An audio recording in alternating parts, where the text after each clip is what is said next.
What's up, YouTube? So this video, I'm gonna try to enlighten some people that are planning on doing a clutch in a Lexus IS300 5-speed.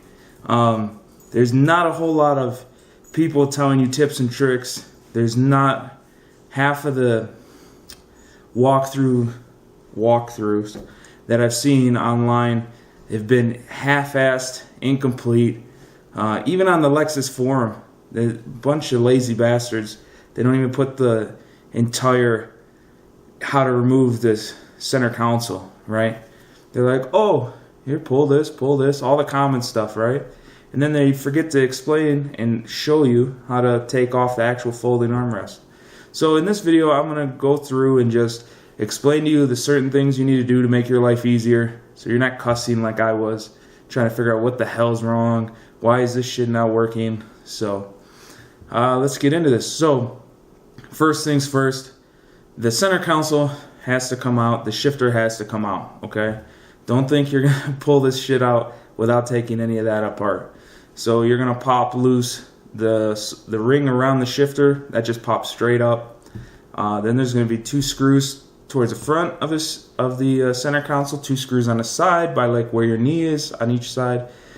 You're gonna have 2 screws underneath the little felt piece that's in the center console that I guess you can throw change and shit in.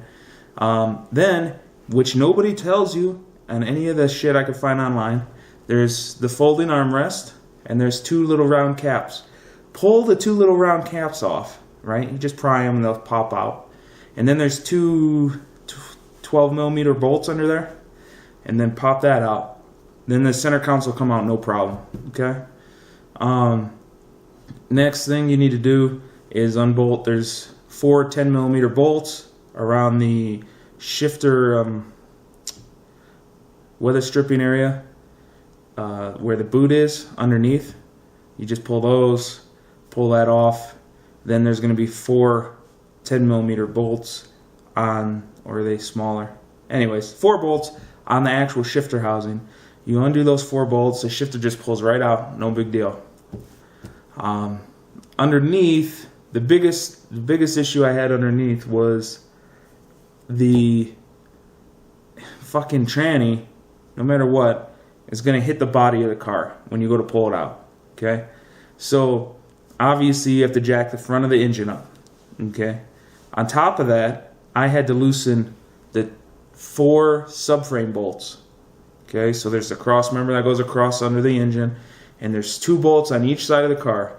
What I did was I unscrewed those all the way, not all the way out, but down to where there was just about half thread on each side, okay?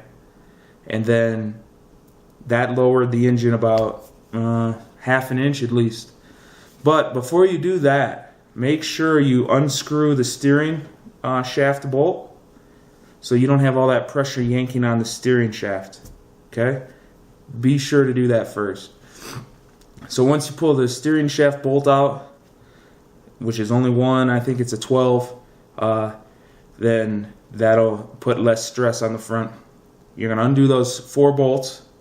Then I also undid the lower control arm main big bolt, and they have 2 other bolts that go to like this little cross member support brace.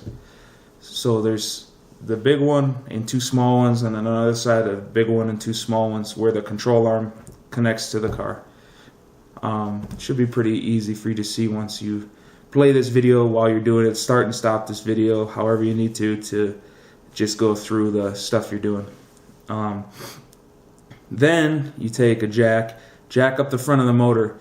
This should give you easy access now. I'm assuming you took the drive shaft and all that out, because that's all simple, straightforward, nothing, no problems in your way. The exhaust, you're gonna have to pull out that mid pipe from the front, pretty much where the bell housing is, to the where the catback installs. You're gonna want to disconnect those. But I'm assuming that is all simple stuff, and if you're doing a tranny or clutch or anything, then you should automatically have at least that much knowledge. So now that once you jack up the front of the motor, that should give you enough space to... Son of a bitch, I almost fucked you guys up. Sorry. Make sure to undo the airbox inlet hose from the airbox and also the top radiator hose. Undo the top radiator hose from the radiator, because when you jack the front of the motor up, it's going to tilt the motor and it's going to be yanking the shit out of that. And you could break the radiator neck by putting too much pressure on it. So sorry about that. I should have mentioned that a little bit earlier. So airbox tube, unscrew that from the airbox and the top radiator hose. And of course, as always, if you didn't know this before, then I don't know, I can't really help you much, but always disconnect the battery, okay? Always disconnect the battery. Alright, so now that the engine's jacked, you have the top bolts, you can actually get to them now. It was way easier with a little universal joint that you put a socket on. That helped out a lot. And then I had a 18-inch extension, I think, or 20 or 2-foot extension, and I got from AutoZone or some shit pretty cheap. Those will be your friend, and no big deal. Other than that, everything else was pretty much straightforward.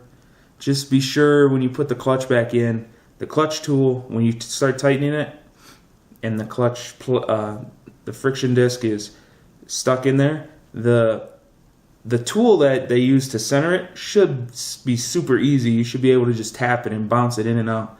It should not be, you shouldn't have to tug on it at all. If you have to tug on it, the shit's not lined up and you're not gonna get the tranny put back together, because the hole, once you get the splines through, is not gonna line up with the pilot bearing. So that's another tip that should help you out.